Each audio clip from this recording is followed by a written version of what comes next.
ঢাকা ও চট্টগ্রাম বিভাগে সরকারি প্রাথমিক বিদ্যালয়ের সহকারী শিক্ষক পদে উত্তীর্ণ ৬,৫৩১ জন প্রার্থীকে নিয়োগপত্র দেওয়ার সরকারি সিদ্ধান্ত বাতিল করে রায় দিয়েছেন হাইকোর্ট। একই সঙ্গে মেধার ভিত্তিতে নতুন করে নিয়োগ দিতে নির্দেশ দিয়েছেন হাইকোর্ট।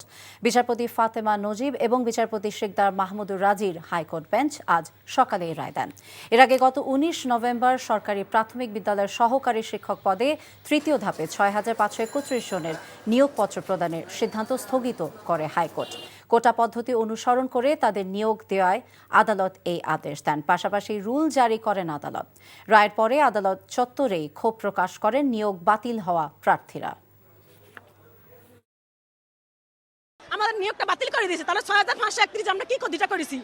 আমরা সুপারিশপ্রাপ্ত হয়েছি, আমরা সবকিছু অন্য জায়গায় যারা চাকরি করছে চাকরিগুলো ছেড়ে দিয়েছে। অনেকেই হয়েছিল সরকারি চাকরিও করতো, ছেড়ে দিছে শুধু এই জয়েনিং এর জন্য। তখন আমাদের কি হবে?